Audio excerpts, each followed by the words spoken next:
नमस्कार साथियों, आप सभी का स्वागत है मेरे YouTube channel the spiritual journey पर। साथियों, आज हम बताएंगे महारथी कर्ण के बारे में। कहानी बहुत ही रहस्यमयी होने वाली है, ध्यान से सुने, पूरा सुने। साथियों, इस बात से कोई इनकार नहीं कर सकता कि महाभारत के प्रसिद्ध योद्धा और अंतिम दिनों में कौरवों की सेना के सेनापति कर्ण अपने प्रतिद्वंदी अर्जुन से श्रेष्ठ धनुर्धर थे, जिसकी तारीफ भगवान श्री कृष्ण ने भी की। लेकिन कहते हैं कि कुसंगत का असर बहुत घातक होता है। बहुत कम लोग ही होते हैं जो कमल के समान होते हैं। इस कुसंगत के चलते ही कर्ण कई बार गलतियां करते गए। उनकी इन्हीं गलतियों ने कौरवों और पांडवों के युद्ध में उनको कमजोर बना दिया था। महाभारत युद्ध में कर्ण सबसे शक्तिशाली योद्धा माने जाते हैं। कर्ण को किस तरह से काबू में रखा जाए, यह कृष्ण के लिए भी चिंता का विषय हो चला था। लेकिन कर्ण दानवीर, नैतिक और संयमशील व्यक्ति थे। ये तीनों ही बातों उनके विपरीत पड़ गईं। कर्ण के बारे में सभी जानते हैं कि वे सूर्यकुंती पुत्र थे। उनके पालक माता पिता का नाम अधिरथ और राधा था। उनके गुरु परशुराम और मित्र दुर्योधन थे। हस्तिनापुर में ही कर्ण का लालन पालन हुआ। गुरु परशुराम ने कर्ण को श्राप दे दिया था कि ये तुम मेरी दी हुई शिक्षा उस समय भूल जाओगे जब तुम्हें इसकी सबसे ज्यादा जरूरत होगी। श्राप का कारण था कि कर्ण ने खुद को क्षत्रिय बताकर शिक्षा ली थी, जिससे गुरु परशुराम क्रोधित हो गए, क्योंकि उन्होंने क्षत्रियों को ज्ञान न देने की प्रतिज्ञा ली थी। उन्होंने अंगदेश के राज सिंहासन का भार संभाला था। जरासंध को हराने के कारण उनको चंपा नगरी का राजा बना दिया गया था। कर्ण की पहली गलती ब्रह्मास्त्र, उस काल में द्रोणाचार्य, परशुराम और वेदव्यास को ही ब्रह्मास्त्र चलाना और किसी के द्वारा ब्रह्मास्त्र का प्रयोग किए जाने पर उसे असफल कर देना याद था। उन्होंने यह विद्या अपने कुछ खास शिष्यों को ही प्रदान की थी। उसमें भी किस तरह ब्रह्मास्त्र को असफल करना, यह कम ही शिष्यों को याद था। जब द्रोणाचार्य ने कर्ण के सूत पुत्र होने को जानकर ब्रह्मास्त्र विद्या सिखाने से इनकार कर दिया, तब वे परशुराम के पास पहुंच गए।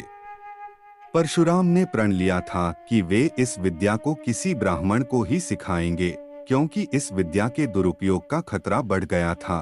कर्ण यह सीखना चाहता था तो उसने परशुराम के पास पहुंचकर खुद को ब्राह्मण का पुत्र बताया और उनसे यह विद्या सीख ली। परशुराम ने ब्रह्मास्त्र के अलावा कर्ण को अन्य सभी अस्त्र शस्त्रों की शिक्षा दी थी। फिर एक दिन जंगल में कहीं जाते हुए परशुराम जी को थकान महसूस हुई। उन्होंने कर्ण से कहा कि वे थोड़ी देर सोना चाहते हैं। कर्ण ने उनका सिर अपनी गोद में रख लिया। परशुराम गहरी नींद में सो गए। तभी कहीं से एक कीड़ा आया और वह कर्ण की जांघ पर डंक मारने लगा। कर्ण की जांघ पर घाव हो गया, लेकिन परशुराम की नींद खुल जाने के भय से वह चुपचाप बैठा रहा। घाव से खून बहने लगा। बहते खून ने जब परशुराम को छुआ तो उनकी नींद खुल गई। उन्होंने कर्ण से पूछा कि तुमने उस कीड़े को हटाया क्यों नहीं? कर्ण ने कहा कि आपकी नींद टूटने का डर था, इसलिए। परशुराम ने कहा कि किसी ब्राह्मण में इतनी सहनशीलता नहीं हो सकती है, तुम जरूर कोई क्षत्रिय हो, सच सच बताओ। तब कर्ण ने सच बता दिया। क्रोधित परशुराम ने कर्ण को उसी समय शाप दिया कि तुमने मुझसे जो भी विद्या सीखी है वह झूठ बोलकर सीखी है, इसलिए जब भी तुम्हें इस विद्या की सबसे ज्यादा आवश्यकता होगी तभी तुम इसे भूल जाओगे। कोई भी दिव्यास्त्र का उपयोग नहीं कर पाओगे। लेकिन अब सवाल यह उठता है कि यदि वह झूठ नहीं बोलता तो सच बताकर क्या परशुराम उसे विद्या सिखाते? नहीं सिखाते। तब वे किससे सीखते? निश्चित ही यह भूल थी, लेकिन भूल नहीं भी थी। कवच और कुंडल, भगवान कृष्ण यह भली भांति जानते थे कि जब तक कर्ण के पास उसका कवच और कुंडल है तब तक उसे कोई नहीं मार सकता। ऐसे में अर्जुन की सुरक्षा की कोई गारंटी नहीं। उधर देवराज इंद्र भी चिंतित थे, क्योंकि अर्जुन उनका पुत्र था। भगवान कृष्ण और देवराज इंद्र दोनों जानते थे कि जब तक कर्ण के पास पैदाइशी कवच और कुंडल हैं, वह युद्ध में अजय रहेगा। तब कृष्ण ने देवराज इंद्र को एक उपाय बताया और फिर देवराज इंद्र एक ब्राह्मण के वेश में पहुंच गए कर्ण के द्वार। देवराज भी सभी के साथ लाइन में खड़े हो गए। कर्ण सभी को कुछ न कुछ दान देते जा रहे थे। बाद में जब देवराज का नंबर आया तो दानी कर्ण ने पूछा, विप्रवर आज्ञा कीजिए, किस वस्तु की अभिलाषा लेकर आए हैं? विप्र बने इंद्र ने कहा, हे महाराज, मैं बहुत दूर से आपकी प्रसिद्धि सुनकर आया हूँ। कहते हैं कि आप जैसा दानी तो इस धरा पर दूसरा कोई नहीं है। तो मुझे आशा ही नहीं विश्वास है कि मेरी इच्छित वस्तु तो मुझे अवश्य आप देंगे ही। फिर भी मन में कोई शंका न रहे, इसलिए आप संकल्प कर लें, तभी मैं आपसे मांगूंगा, अन्यथा आप कहें तो मैं खाली हाथ चला जाता हूँ।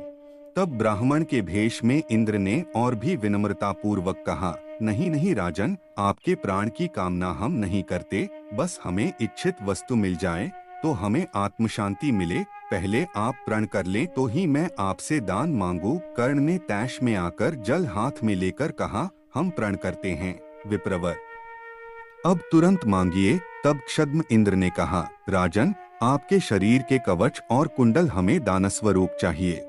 इंद्र ने तुरंत वहां से दौड़ ही लगा दी और दूर खड़े रथ पर सवार होकर भाग गए, इसलिए कि कहीं उनका राज खुलने के बाद कर्ण बदल न जाए। कुछ मील जाकर इंद्र का रथ नीचे उतरकर भूमि में धंस गया। तभी आकाशवाणी हुई, देवराज इंद्र, तुमने बड़ा पाप किया है। अपने पुत्र अर्जुन की जान बचाने के लिए तूने छलपूर्वक कर्ण की जान खतरे में डाल दी है। अब यह रथ यहीं धंसा रहेगा और तू भी यहीं धंस जाएगा। तब इंद्र ने आकाशवाणी से पूछा, इससे बचने का उपाय क्या है? तब आकाशवाणी ने कहा, अब तुम्हें दान दी गई वस्तु के बदले में बराबरी की कोई वस्तु देनी होगी। इंद्र क्या करते, उन्होंने यह मंजूर कर लिया। तब वे फिर से कर्ण के पास गए, लेकिन इस बार ब्राह्मण के वेश में नहीं। कर्ण ने उन्हें आता देखकर कहा, देवराज आदेश करिए और क्या चाहिए? इंद्र ने झेंपते हुए कहा, हे दानवीर कर्ण, अब मैं याचक नहीं हूँ, बल्कि आपको कुछ देना चाहता हूँ।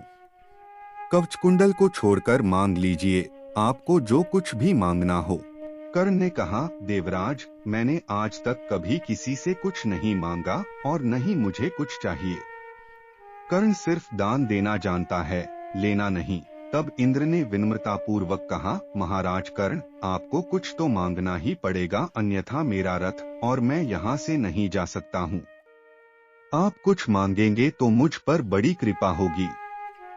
आप जो भी मांगेंगे मैं देने को तैयार हूँ। कर्ण ने कहा, देवराज, आप कितना ही प्रयत्न कीजिए, लेकिन मैं सिर्फ दान देना जानता हूँ, लेना नहीं। मैंने जीवन में कभी कोई दान नहीं लिया। तब लाचार इंद्र ने कहा, मैं यह वज्रूपी शक्ति आपको बदले में देकर जा रहा हूँ। तुम इसको जिसके ऊपर भी चला दोगे वो बच नहीं पाएगा। भले ही साक्षात काल के ऊपर ही चला देना, लेकिन इसका प्रयोग सिर्फ एक बार ही कर पाओगे। कर्ण कुछ कहते उसके पहले ही देवराज वह वज्र शक्ति वहां रखकर तुरंत भाग लिए। कर्ण के आवाज देने पर भी वे रुके नहीं। बाद में कर्ण को उस वज्र शक्ति को अपने पास मजबूरन रखना पड़ा, लेकिन जैसे ही दुर्योधन को मालूम पड़ा कि कर्ण ने अपने कवचकुंडल दान में दे दिए हैं, तो दुर्योधन को तो चक्कर ही आ गए। उसको हस्तिनापुर का राज्य हाथ से जाता लगने लगा। लेकिन जब उसने सुना कि उसके बदले वज्र शक्ति मिल गई है, तो फिर से उसकी जान में जान आई। अब इसे भी कर्ण की गलती नहीं मान सकते, यह उसकी मजबूरी थी। लेकिन उसने यहाँ गलती यह की कि वह इंद्र से कुछ मांग ही लेता। नहीं मांगने की गलती तो गलती ही है। अरे, वज्र शक्ति को 3 बार प्रयोग करने की इच्छा ही व्यक्त कर देता। सर्प और कर्ण, अब यह कथा कितनी सच है, इस पर तो शोध होना चाहिए, क्योंकि यह लोक कथा पर आधारित है। माना जाता है कि युद्ध के दौरान कर्ण के तुनीर में कहीं से एक बहुत ही जहरीला सर्प आकर बैठ गया। तुनीर अर्थात जहां तीर रखते हैं। यह पीछे पीठ पर बंधी होती है। कर्ण ने जब एक तीर निकालना चाहा तो तीर की जगह यह सर्प उनके हाथ में आ गया। कर्ण ने पूछा, तुम कौन हो और यहाँ कहाँ से आ गए? तब सर्प ने कहा, हे दानवीर कर्ण, मैं अर्जुन से बदला लेने के लिए आपके तुनीर में जा बैठा था। कर्ण ने पूछा, क्यों? इस पर सर्प ने कहा, राजन, एक बार अर्जुन ने खांडव वन में आग लगा दी थी। उस आग में मेरी माता जलकर मर गई थी। तभी से मेरे मन में अर्जुन के प्रति विद्रोह है। मैं उससे प्रतिशोध लेने का अवसर देख रहा था। वह अवसर मुझे आज मिला है। कुछ रुककर सर्प फिर बोला, आप मुझे तीर के स्थान पर चला दें। मैं सीधा अर्जुन को जाकर डस लूंगा और कुछ ही क्षणों में उसके प्राण पखेरु उड़ जाएंगे। सर्प की बात सुनकर कर्ण सहजता से बोले, हे सर्पराज, आप गलत कार्य कर रहे हैं। जब अर्जुन ने खांडव वन में आग लगाई होगी तो उनका उद्देश्य तुम्हारी माता को जलाना कभी न रहा होगा। ऐसे में मैं अर्जुन को दोषी नहीं मानता। दूसरा, अनैतिक तरह से विजय प्राप्त करना मेरे संस्कारों में नहीं है, इसलिए आप वापस लौट जाएं और अर्जुन को कोई नुकसान न पहुंचाएं। सर्प वहां से उड़ गया और कर्ण को अपने प्राण गंवाने पड़े। ब्राह्मण का शाप। परशुराम जी के आश्रम से शिक्षा ग्रहण करने के बाद कर्ण वन में भटक रहे थे। इस दौरान वे शब्दभेदी विद्या सीख रहे थे। एक दिन जब वे इस विद्या का अभ्यास कर रहे थे तब उन्होंने एक गाय के बछड़े को अन्य वन्य पशु समझकर शब्दभेदी बाण चला दिया और उस बाण से बछड़ा मारा गया। तब उस गाय बछड़े के स्वामी ब्राह्मण ने कर्ण को शाप दे दिया कि जिस प्रकार उसने एक असहाय बछड़े को मारा है, वैसे ही एक दिन वह भी तब मारा जाएगा जबकि वह खुद को असहाय महसूस करेगा। और जब उसका सारा ध्यान अपने शत्रु से कहीं अलग किसी और काम पर होगा। हुआ भी यही था कि जब कर्ण का अर्जुन से घोर युद्ध चल रहा था तब उसके रथ का पहिया बार बार भूमि में धंस जाता था और वह उसे निकालकर फिर से युद्ध करने लगता था। ऐसे समय में जब फिर से उसके रथ का पहिया भूमि में धंस गया तब वह फिर से उसे निकालने लगा और उसे उस समय घबराहट भी हो रही थी। वह उसका सारा ध्यान युद्ध के अलावा पहिए पर चला गया था। वह खुद को असहाय महसूस कर रहा था। ऐसे मौके का लाभ उठाकर अर्जुन ने कर्ण को मार दिया। कुंती को दिया वचन। एक बार कुंती कर्ण के पास गई और उससे पांडवों की ओर से लड़ने का आग्रह करने लगी। कर्ण को मालूम था कि कुंती मेरी मां है।